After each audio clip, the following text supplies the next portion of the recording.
The topic from issue of shares is forfeiture of shares. Forfeiture of shares पे videos हम पहले भी बना चुके हैं, क्वेश्चंस भी किए थे, तो एक बार दोबारा रिवीजन के लिए ले लेते हैं। forfeiture ऑफ शेयर से रिलेटेड एक क्वेश्चन हमारा। तो इलस्ट्रेशन नंबर 25 में क्या है, Pawan limited was registered with an authorised capital of 5 lakh divided into shares of ₹10 each. 5 lakh authorised capital है, 10 ईच के according. It purchased a building from Y for 2 lakh, 2 lakh की उसने बिल्डिंग खरीदी। And issued fully paid shares to Y for purchase consideration, और उसने 2 लाख की जो purchase consideration किया था 2 लाख के लिए, तो जो भी उनका परचेज कंसिड्रेशन यानी 2 लाख रुपीज़ उनके बनते हैं, उसके बदले में हम उन्हें ऑनर बना लेंगे अपने बिजनेस में। It invited applications for the balance 30,000 shares payable as under। कह रहे जो बचे हुए 30,000 के शेयर थे उसे हम इस तरीके से क्या कर रहे हैं, अप्लाइड कर रहे हैं, यानी हमने प्रॉस्पेक्टस भेजा जिसमें 30,000 शेयर्स हमने मेंशन कर दिया था कि पब्लिक अप्लाई कर सकती है। 3 एप्लीकेशन पे, अलॉटमेंट पे 3, फर्स्ट कॉल पे 2 और फाइनल कॉल पे 2। कह रहे Ashok who had been allotted 500 shares, कह रहे अशोक जिससे हमने 500 शेयर अलॉट किए थे, फेल टू पे बोथ द कॉल्स, वो फेल कर गया दोनों कॉल्स मनी पे करने पर, यानी उसने एप्लीकेशन भी पे कर दी, अलॉटमेंट भी पे कर दिया, लेकिन फर्स्ट और सेकंड कॉल पे नहीं कर पाया। हिज शेयर्स वर फॉरफिटेड, और उसके शेयर्स कंपनी ने फॉरफिट कर लिए और उसी शेयर को री इशू कर दिया किसी और को जो कि नाम है हरी, ₹9 के हिसाब से, यानी 10 रुपये के शेयर हमने 9 रुपये में बेच दिए, 1 रुपये का हमारे को क्या हो गया, लॉस हो गया। एज फुल्ली पेड अप है, तो वही 10 के शेयर हमने 9 में बेच दिए। तो सबसे पहले आप क्या करेंगे, आप रिसीव करेंगे एप्लीकेशन मनी। तो bank account debited to share application money receive करते हैं सबसे पहले। तो आप एप्लीकेशन से पहले बिल्डिंग भी परचेज़ कर रहे हैं, तो सॉरी यहाँ पे फर्स्ट एंट्री हमारी क्या होगी, बिल्डिंग परचेज़ कर रहे हैं, तो हमारी क्या आ जाएगी, एसेट्स आ जाएगी, फिक्स्ड एसेट जिसे हम नॉन करेंट एसेट्स कहते हैं। बिल्डिंग अकाउंट डेबिटेड, और हम किससे ले रहे हैं, वाई से ले रहे हैं, तो वाई को हमें लायबिलिटी दिखाना पड़ेगा कि हम वाई को पेमेंट कर देंगे। 2 लाख की हमने बिल्डिंग खरीद ली, उसके बाद वाई को हम ये 2 लाख पे तो कर रहे हैं, वाई डेबिटेड 2 लाख से हम अपनी लाइबिलिटी तो ख़त्म कर रहे हैं, बर्डन ख़त्म कर रहे हैं, लेकिन हम उसे बैंक में से पैसा ना देकर हम उसे ओनर बना रहे हैं। तो क्या आ जाएगा, टू शेयर कैपिटल, उसे ओनर बना रहे हैं 2 लाख का। ठीक है, नेक्स्ट आप स्टार्ट करेंगे कि हम एप्लीकेशन रिसीव करेंगे। तो bank account debited to share application, आपको पता ही है कितने शेयर आप दे रहे हैं, 30,000 शेयर्स ही दे रहे हैं। एप्लीकेशन पे है 3, यानी कि 90,000 रुपीज़ आपको एप्लीकेशन पर रिसीव होंगे। आपने पहले से ही मेंशन कर दिया है कि आप 30,000 शेयर दे रहे हो और कुछ नहीं लिखा हुआ, तो उतने ही शेयर उन्होंने ले लिए, तो शेयर एप्लीकेशन 90,000 आ गया। फोर्थ आप एंट्री क्या करेंगे, share application account debited to share capital, owner बनाएंगे। कितने से ओनर बनाएंगे, वही 90,000 से ओनर बना लेंगे।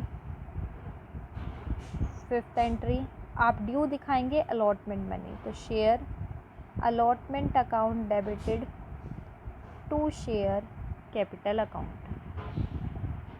कितने शेयर्स हैं आपके, 30,000 शेयर्स है, अलॉटमेंट पे है फिर से आपका 3, फिर से कितना आ जाएगा आपका 90,000 रुपीज़।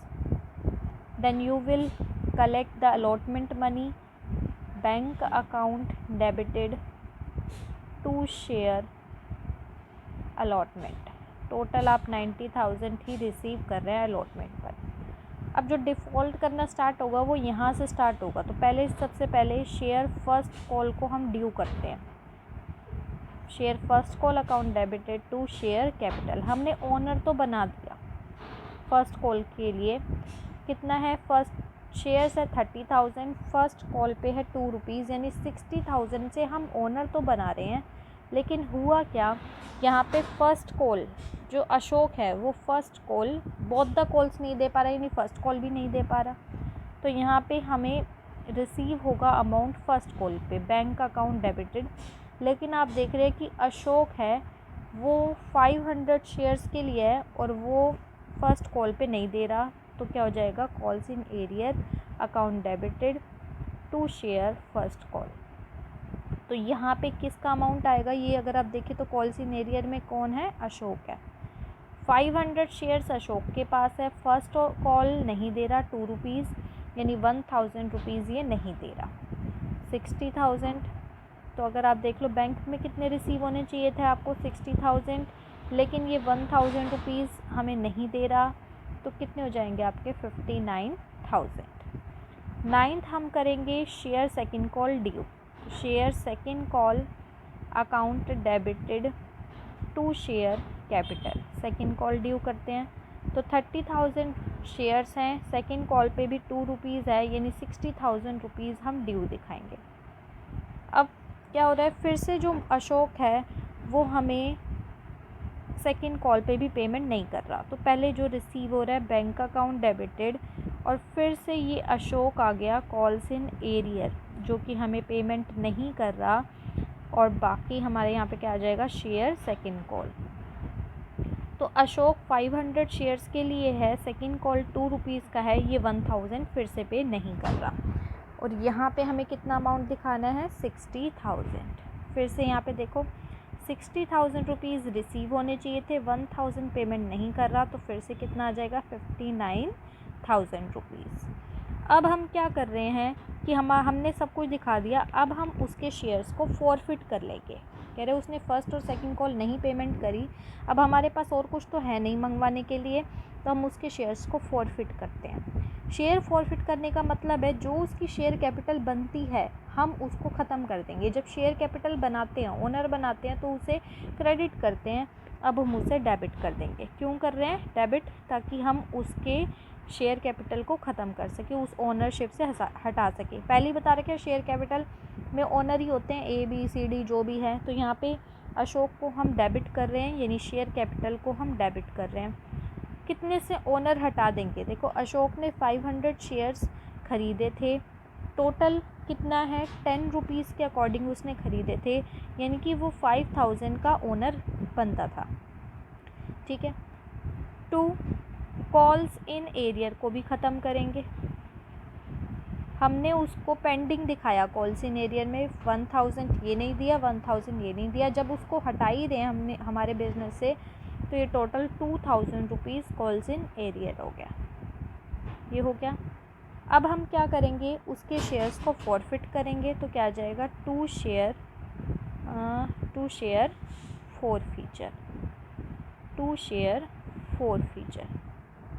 फॉरफीचर में देखो कितना अमाउंट आएगा, 500 शेयर्स के लिए है, और उसने पहले से कितनी पेमेंट कर दी, 3 + 3 6 के अकॉर्डिंग वो पेमेंट कर चुका, उसी को हम फॉरफिट करते हैं। फॉरफिट किसको करते हैं, जो पहले से वो पेमेंट कर चुका। तो 500 शेयर पर वो एप्लीकेशन भी दे चुका, अलॉटमेंट भी दे चुका, उसको हम फॉरफिट कर लेंगे, जब्त कर लेंगे, यानी 6 के अकॉर्डिंग हो जाएगा, 3 रुपीज़ एप्लीकेशन का और 3 रुपीज़ अलॉटमेंट का, यानी कि 3000 रुपीज़ हम उसके जब्त कर लेंगे, ठीक है, ये हो गया। उसके बाद हम क्या करेंगे, उसके शेयर्स को री इशू कर रहे हैं। री इशू का मतलब हम किसी से पैसे लेंगे और उसको हम क्या कर देंगे, दे देंगे। री इशू हम यहाँ पर 9 रुपये के अकॉर्डिंग कर रहे हैं, तो 10 रुपये के शेयर 9 में, यानी 1 रुपये का क्या हो जाएगा, लॉस। तो री इशू के समय पर हम टोटल मनी रिसीव करते हैं, बैंक अकाउंट डेबिटेड, और री इशू कर रहे हैं तो हम उसे क्या बना लेंगे, ओनर बना लेंगे। और री इशू हम 500 शेयर्स को कर रहे हैं और टोटल 10 के अकॉर्डिंग कर रहे हैं, यानी 5000 के लिए हम उसे ओनर बना लेंगे, ठीक है। 1 रुपये का हमें हो गया लॉस, और उस लॉस को हम रिकवर कहाँ से करते हैं, शेयर फॉरफीचर से। तो शेयर फॉरफीचर 500 × 1, ये आपका हो जाएगा 500। तो बैंक में आपको रिसीव कितने होंगे, देखो 5000 रुपीज़ होने चाहिए थे, 500 का आपका लॉस हो गया, तो 4500 रुपीज़ आप बैंक में रिसीव करेंगे। थर्ड, हम लास्ट में हम क्या करते हैं, जो भी शेयर फॉरफीचर में बचा होता है, और आपको हमेशा ध्यान रखना है शेयर फॉरफीचर में क्या होगा, बराबर ही आ सकता है। 3000 के आपने जब्त करे तो 3000 तक का ही लॉस आ सकता है, इससे ज़्यादा लॉस नहीं आ सकता। तो कम आ रहा है यहाँ पे तो 500 का। तो अगर हम देखें तो 3000 रुपीज़ हमने जब्त किए थे, 500 हमने लॉस कमा लिया, तो 2500 रुपये अभी भी बचते हैं। तो इस 2500 रुपये को हम ट्रांसफ़र कर देंगे कैपिटल रिज़र्व में। इसे फॉरफीचर एक हमारा टेम्परेरी अकाउंट होता है, अब हम इसे कैपिटल रिज़र्व में ट्रांसफ़र कर देंगे, तो रिज़र्व के नाम से हमारे पास रखा रहेगा। अब हम देखेंगे बैलेंस शीट कैसे बनेगी। तो यहाँ पे बैलेंस शीट और हमें देखने नोट्स टू अकाउंट्स। तो बैलेंस शीट में अगर हम देखें तो फर्स्ट हमारा क्या आएगा, इक्विटी एंड लायबिलिटीज़।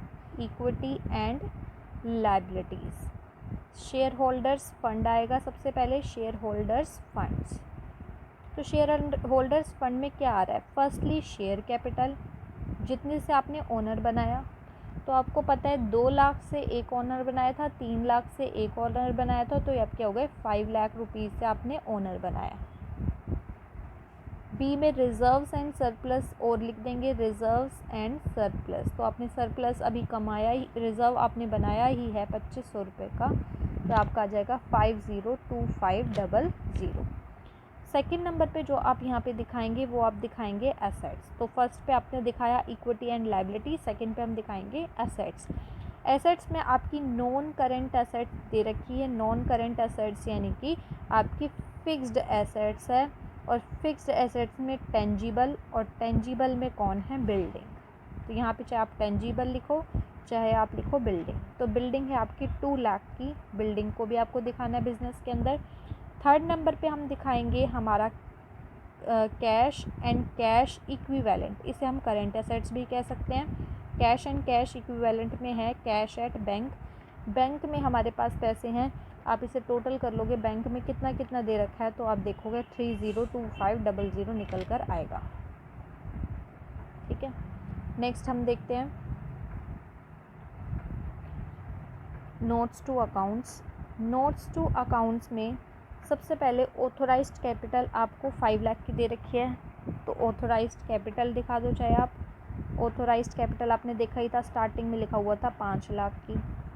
आपने 5 लाख की तो ऑथोराइज्ड कैपिटल आपने दिखाई, ठीक है। और क्या दिखा देंगे आप, इशूड कैपिटल, आपने इशू कितनी की कैपिटल, आप इशू कर रहे हैं, एक तो आप इशू कर रहे हैं 30,000 शेयर्स आपने इशू किए थे 10 के अकॉर्डिंग, तो ये आपका हो गया 3 लाख।